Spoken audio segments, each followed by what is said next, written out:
Salam alaikum, salut à tous. Avant d'attaquer le sujet, la majorité me connaissent, mais pour ceux qui ne savent pas, sachez que j'étais marchand de biens aussi en France pendant plus de 20 ans. Donc, pourquoi je dis ça? C'est que souvent, vous savez, maintenant, n'importe qui se met devant une caméra et raconte sa salade.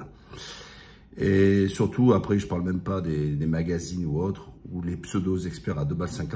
Je me rappelle quand j'ai acheté mon premier immeuble en 2001, les notaires, les pseudo-experts, tout ça, annonçaient une chute de l'immobilier. Finalité, 20 ans après, j'ai multiplié par 4 la valeur des apparts que j'avais achetés. Comme le général de Gaulle disait, le chef, c'est celui qui mange la soupe et qui sait si elle est trop salée. Et oui, il faut mettre ses billes. J'ai écrit un livre sur le logement préfacé par Borloo quand il était ministre du Logement en 2005, propriétaire locataire même combat, où je parlais de la situation, etc., sur les lieux et surtout des propositions. Naturellement, les gouvernements se succèdent et ils ont toujours pris à la légère le logement. Je ne sais pas pourquoi, alors que depuis plus de 20 ans, il y a une tension sur le logement. Et la question n'a jamais été prise au sérieux. Et surtout, c'est qu'on a des ministres qui sont incompétents et qui ne maîtrisent pas le sujet. Et souvent, ils écoutent des conseillers, fédérations de ci ou de cela.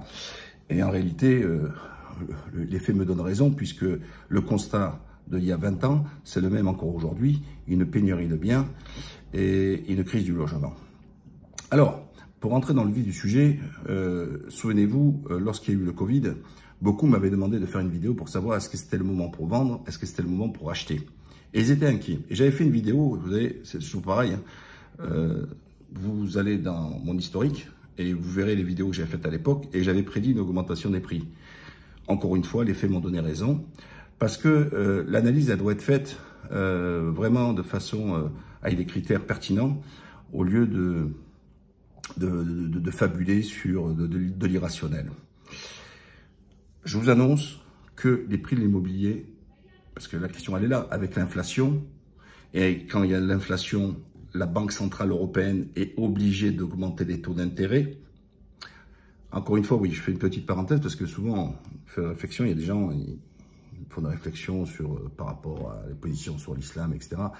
Ma chaîne, c'est pas muslim.com.fr ou et compagnie, hein. Donc elle s'adresse à tout le monde, voilà. Après chacun fait en fonction de sa conscience, en fonction de ses croyances, etc. Donc voilà, c'est pas Mecca 2.0, ok. C'était la petite parenthèse. Donc je reviens, et donc la Banque Centrale Européenne est obligée d'augmenter les taux d'intérêt, et actuellement il reste encore largement très bas par rapport au regard de l'inflation. Pourquoi? Parce que ça veut dire que si la Banque centrale laisse à 2 points, par exemple, les taux de crédit à long terme, ça veut dire que s'il y a quelqu'un qui emprunte à 2 et qui place sur des placements à 6 ou 7, vous l'avez bien compris que il va gagner sur ce delta. Donc l'emprunt, aujourd'hui, il y a les taux directeurs qui ont été déjà augmentés, et puis il y a une nouvelle réforme par rapport à la Banque de France, mais ce n'est pas le sujet. Et encore une fois, je ne fais pas la promotion du crédit pour expliquer que de plus en plus de personnes, leurs crédits ont été rejetés à travers les critères qui ont été indiqués par la Banque de France. Alors, est-ce que l'inflation, est-ce que c'est le moment pour vendre, est-ce que c'est le moment pour acheter, et que va devenir l'immobilier? Je vous annonce, hélas, ça dépend dans quelle position on se positionne, l'immobilier ne va pas baisser. Alors, je tiens compte bien sûr des mêmes critères que j'ai soulevés depuis 20 piges, c'est-à-dire la situation, j'allais dire, sociale du pays, le célibat endurci, les divorces, les populations vieillissantes, tout ça, etc., fait que ça pèse sur le logement. C'est-à-dire que si vous avez 2 personnes qui sont en couple, ils utilisent un logement, mais si les 2 personnes, elles sont célibataires, elles occupent 2 logements. Si elles sont divorcées, elles occupent 2 logements. Et quand on vit plus longtemps et qu'on veut les garder les anciens plus à la maison, c'est un logement qui est encore occupé, etc. Donc, ça, c'était les facteurs anciens qui sont toujours valables. Et il y a une tension, puisqu'en plus, bien sûr, l'immobilier, il doit être toujours regardé ce qu'on appelle de façon chirurgicale. Pourquoi? Parce que le fait qu'il y ait eu des métropoles qui ont été montées, naturellement, dans toutes les métropoles, parce qu'on trouve le transport, parce qu'on trouve l'emploi, tout ça, etc., naturellement, la tension sur les prix de l'immobilier est supérieure que dans des lieux où il y a eu ce qu'on appelle le désert administratif, etc., de l'État, c'est-à-dire pas d'hôpitaux, tout ça, etc., le désert économique, c'est-à-dire qu'il n'y a plus d'industrie, plus d'économie, etc., locale, et qui fait que ce que je suis en train de vous dire, c'est une vue d'ensemble, et ce n'est pas précisément de façon chirurgicale à tel lieu. Voilà. Seulement, c'est les grandes lignes pour comprendre ce qui est en train de se passer. Oui, l'immobilier continuera toujours de progresser. Parce qu'en plus des éléments que je viens de vous donner sur les conditions sociales, à l'époque, quand Borloo et quand j'écris même mon livre, on tablait pour de 800 000 à 1 million de logements pour seulement récupérer le retard. Or, pendant toutes ces périodes, toutes ces années, eh ben, on a été largement en dessous. Donc, on avait un retard de départ et c'est un retard qui s'est amplifié.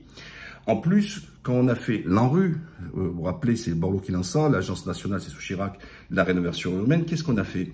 On a pris les grandes tours dans les grands ensembles, qu'on a démolis, donc on a détruit, parce qu'il faut bien séparer la sphère publique et privée, mais les uns et les autres sur le prix immobilier sont imbriqués.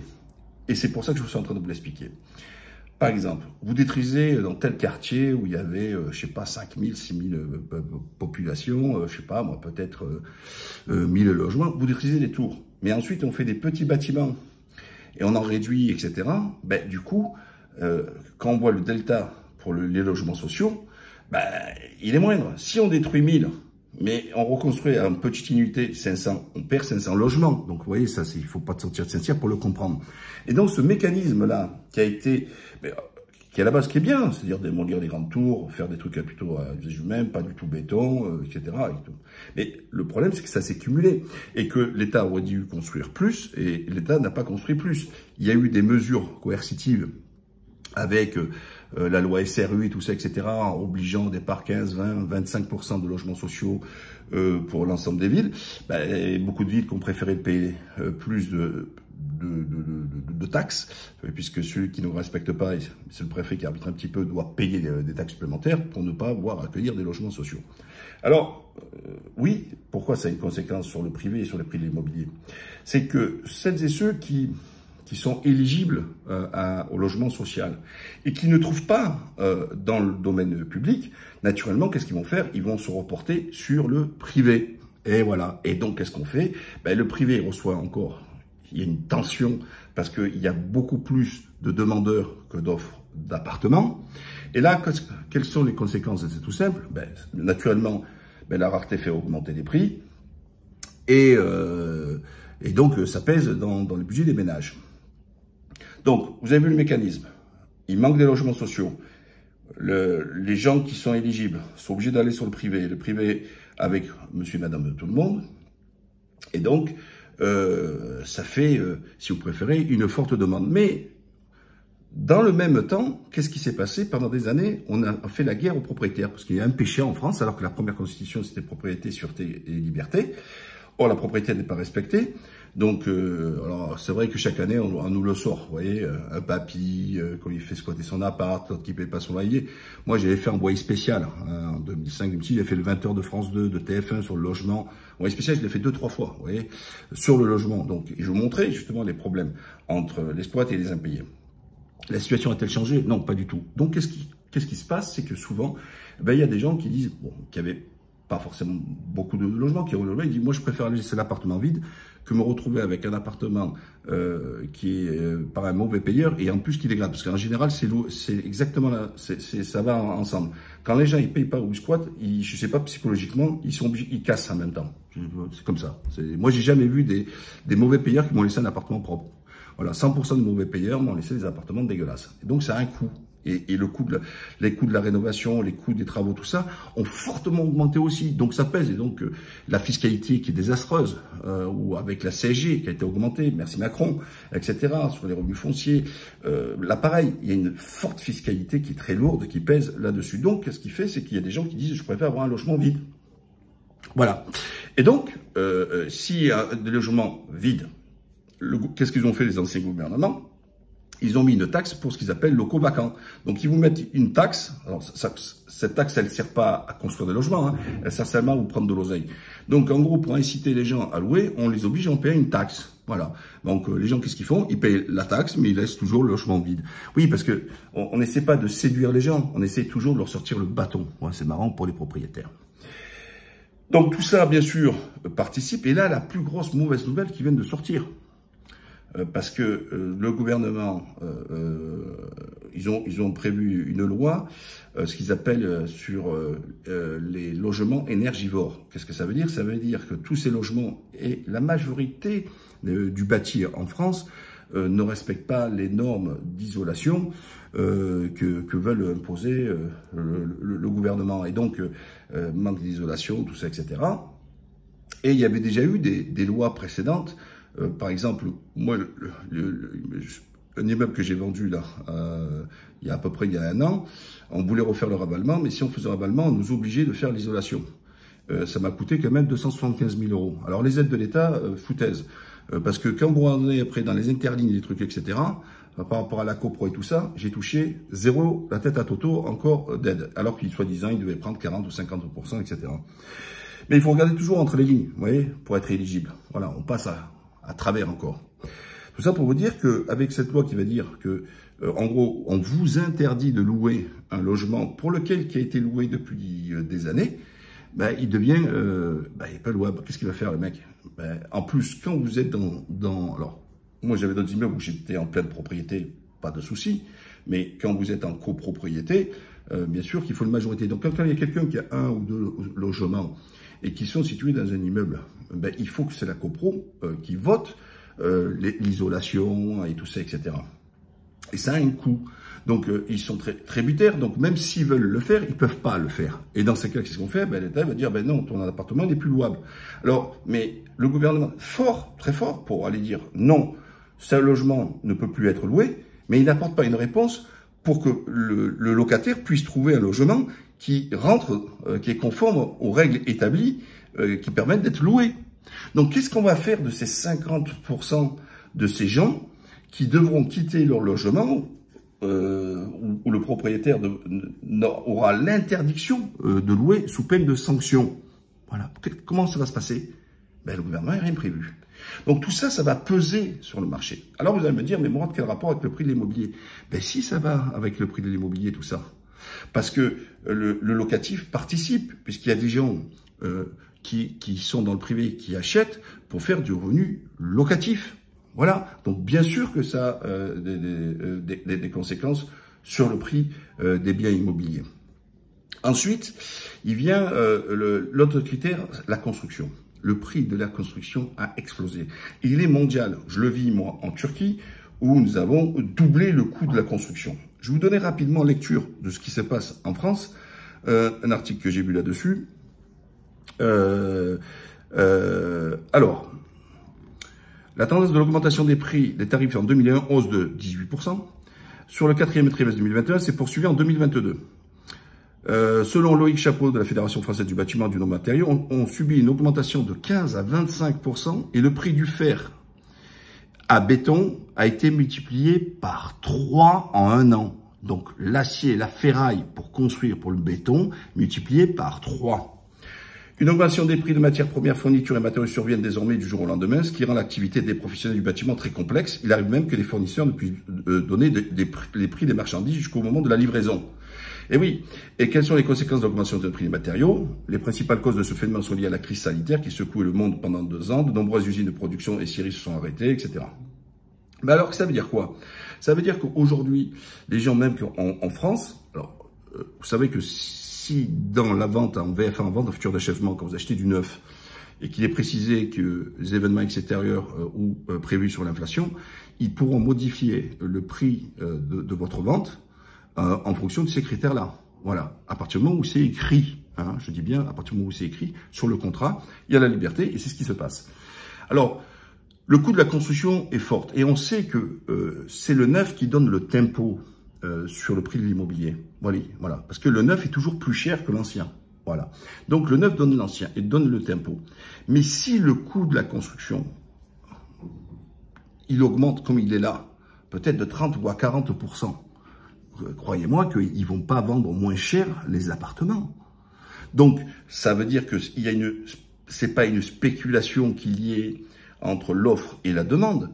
C'est seulement à partir du coût réel d'une construction qui fait que les gars, ils peuvent pas vendre en dessous parce que sinon ils sont à l'os ou alors qu'ils vendent à perte. Mais personne ne veut vendre à perte. Donc, mécaniquement, avec le fait que le neuf coûte beaucoup plus cher, sans compter la valeur du terrain, etc. Mais restons que sur le coût de la construction, vous imaginez ce que ça veut dire 30%? C'est énorme. C'est énorme. Et c'est pas fini. Et c'est pas fini. Donc, le neuf, quand il donne au tempo, le neuf coûtant beaucoup plus cher pour être construit, va attirer l'ancien. Parce que l'ancien sera toujours moins cher que le neuf, mais il va venir s'accoler, si vous préférez, au neuf. L'ancien suit le neuf. Et donc, le différentiel qu'il peut y avoir ne restera jamais à des chiffres, à des pourcentages beaucoup différents. Donc, le neuf va en train d'aspirer l'ancien. Ensuite, il n'y a toujours pas assez de construction, tant dans le public que tant dans le privé. Et qu'est-ce que fait la rareté? C'est toujours pareil, c'est comme l'histoire de l'embarras du choix de l'embarras. C'est exactement comme pour l'emploi. Quand il y avait un chômage de masse, les patrons ils disaient « Oh, j'en ai 200 qui attendent, t'es pas content, tu te barres quand on demandait une augmentation. » Ou quand les gens ils venaient sur l'emploi, on leur proposait toujours le minimum. Et quand on a l'inverse, c'est-à-dire qu'on est en position où l'entreprise ne trouve pas de personnel, qu'est-ce qui se passe? Vous l'avez vu dans la Fédération de l'hôtellerie et de la restauration, ils ont augmenté de façon catégorielle les salaires fortement, bien au-delà de l'inflation, qu'on donnait des droits supplémentaires comme des jours de repos, les week-ends, etc.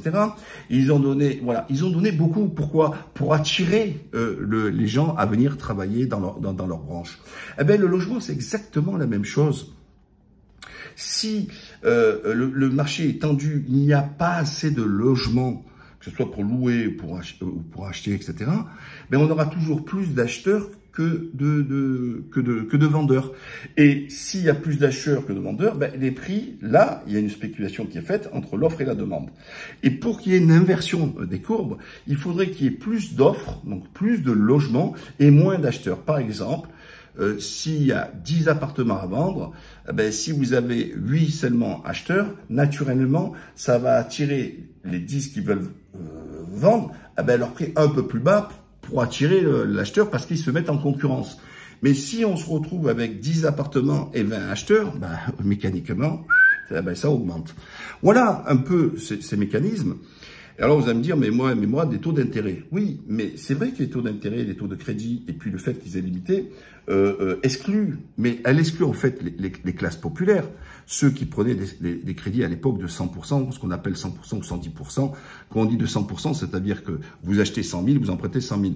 Et puis à l'époque, il y avait aussi pas mal de gens, quand on dit du 110, c'est-à-dire qu'ils vous prenaient des frais de notaire, grosso modo, en plus du truc. Donc, c'était en avant mon kiki. Alors, certes, ça élargit l'assiette des acheteurs et qui a fait aussi monter les prix de l'immobilier. Et là, le fait de réduire, on pourrait penser justement qu'il y ait, logiquement, si on n'était pas en période de tension immobilière, c'est vrai que si on exclut une partie des gens qui peuvent acheter, de facto, ça permet que le marché puisse un peu se détendre, baisser un petit peu. Mais tel n'est pas le cas. Donc, si on monte à des taux d'intérêt de 5 à 6%, etc., oui, ça aura un impact. Parce que ça va baisser le nombre de potentiels. Par exemple, quand une personne, si elle est par exemple à 2%, ça lui fait un remboursement, par exemple, mensuel de 800 €. Mais si c'est à 5, et donc ça lui donne, une grille de tarifs par rapport à cet emprunt. Mais si on augmente les taux, la personne, elle peut plus emprunter 100 000, par exemple. Elle va pouvoir emprunter que 85 000 pour la même mensualité. Parce que rien qu'avec l'effet des taux qui font, justement, le budget maximum d'emprunt. Voilà. Donc, moi, je pense que ça va encore augmenter. Alors, certes, ça va pas augmenter en flèche, etc. Mais le fait que le neuf est vachement touché sur l'inflation, sur les matières premières, et que aussi le bâtiment ne trouve encore moins de personnel qu'avant, et donc obligé de les payer plus aussi, ça va aussi augmenter le coût de la construction, et qui dit qu'augmenter le coût de la construction, augmenter le prix de l'immobilier. Là, le coup de force que veut faire le gouvernement avec ce qu'on appelle les isolations, tout ça, etc., ça va avoir un grave impact. Un grave impact parce que il y a des gens qui te disent mais moi j'ai pas l'argent pour le faire. Et c'est ça qu'il faut voir aussi. On est en pleine crise, etc. Parce qu'on a une crise et une inflation. C'est deux choses qui sont complètement différentes mais qui viennent s'additionner. Donc moi je pense que actuellement le marché, c'est-à-dire qu'avant quand on avait une dynamique de vente de grosso modo un bien, si vous le vendez pas sous un mois, c'est qu'il était trop cher. Je pense qu'on va revenir à une époque d'il y a 15 ou 20 ans où, grosso modo, il faut 3 mois, voilà, pour vendre un bien. Et à l'époque, pareil, on disait, si tu dépasses 3 mois pour vendre un bien, c'est que ton bien, il est trop cher. Voilà. Donc, je pense que il y aura plus ce marché qui fait que on vend à la semaine, à la quinzaine ou sous un mois. On va commencer à vendre peut-être avec peut-être mettre 2 mois ou 3 mois pour pouvoir vendre. Ensuite, il y a un autre indicateur, c'est que on dit qu'on est en plein emploi et qu'il y a beaucoup d'emplois vacants et donc ça veut dire que le chômage il est beaucoup plus bas. Mais si on baisse le nombre de chômeurs et qu'on a plus d'actifs, ben on remet sur le marché des acheteurs immobiliers naturellement des nouvelles personnes parce que elles sont en activité, parce qu'on prête pas aux chômeurs pour acheter, vous l'avez bien compris. Donc vous voyez, si on avait eu là actuellement un chômage de masse et qui s'amplifiait, etc. Donc un fort taux de chômage, plus les taux qui augmentent, plus tout ça, etc. Tout ça, c'était des facteurs pour favoriser une baisse de l'immobilier, mais c'est pas le cas. C'est pas le cas. Je pense que là, ça va être dramatique ce qui va se passer les deux, 3 prochaines années. Et ma vidéo en prend acte aujourd'hui, le 16 octobre 2022, et on verra si les faits me donnent un peu tort, parce que notamment avec les nouvelles normes qui ont été demandées de faire dans l'ancien. Voilà ce qui est en train de se passer. Donc, bien sûr, certains vont pouvoir le faire, mais beaucoup vont pas pouvoir le faire. Donc, et on va se retrouver dans une crise sans précédent où on va avoir des familles sans toit. Et ça va être un désastre monstrueux. Personne ne le dit, personne n'annonce, personne ne le voit. Ben, il suffit pas de mettre des lois coercitives et sans penser aux conséquences de ce loi. Je dis pas qu'il faut pas isoler, je dis pas qu'il faut pas des logements énergivores, mais c'est se dire comment du jour au lendemain on claque des doigts, on dit voilà cet appartement il n'est plus louable, etc. En mettant la pression et sans se donner les moyens de se dire est-ce que la personne elle peut ou pas. Voilà. Je vais pas rentrer dans les détails dans ce que je vous dis. Par exemple, moi dans ma copro il disait que comme il y avait dans un des immeubles, il y avait eu trop de personnes qui n'avaient pas payé leurs charges, etc. Ben, du coup, c'était une punition collective en disant, ben, vous n'êtes pas éligible à l'aide de l'État parce que il y a des gens qui n'avaient pas payé en termes de pourcentage, de montant, assez leurs charges. Donc moi, je me suis fait avoir, j'ai toujours payé mes charges. Sur 36 logements, il y avait de la copro, j'en avais 23. Donc, j'avais pas de souci de paiement. Mais ça a plombé parce qu'il y a quelques-uns qui avaient des montants importants, qui n'ont pas payé leurs charges et du coup, on n'a pas bénéficié de l'aide. Vous voyez, quand je dis qu'il faut regarder entre les lignes, c'est ça. Donc, c'était la punition collective.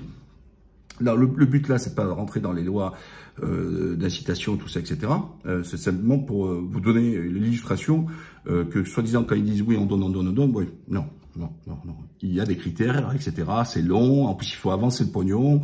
Bref, c'est pas si simple. Voilà. Donc, pour ceux et celles qui veulent acheter, ben, vous pouvez continuer à le faire. Vous pouvez continuer à vendre, mais c'est toujours pareil. Si je vends, si c'est pour en prendre seulement l'argent, je vois pas l'intérêt, puisque avec la vidéo que j'ai faite hier, l'inflation, ben, elle est en train de vous bouffer votre capital. Mais si se vend pour repartir sur autre chose, je suis d'accord avec vous. Voilà. Mais je ne vois pas à court, moyen et long terme les prix de l'immobilier baisser, et j'insiste lourdement là-dessus. On ne peut pas vendre, personne ne peut construire à perte, et c'est le neuf qui donne le tempo. Et je vais donner une lecture, et vous pouvez aller sur Google, hein, parce que je ne vais pas vous mettre tout dans la bouche non plus, boire un petit peu. Le bois qui a augmenté à plus de 60%, etc. Donc tous les matériaux ont flambé, et je le vis bien en Turquie, puisque c'est mondial, c'est pas purement français le problème. C'est vachement international puisque tous ces produits-là, ils ont un marché qui est mondial. Le prix du ciment, le prix de l'acier, le prix de l'aluminium, tout ça, etc. N'oubliez pas, partagez, likez. Désolé pour la longueur, mais ça mérite du temps. Il faut prendre le temps pour bien l'expliquer. Et à la prochaine.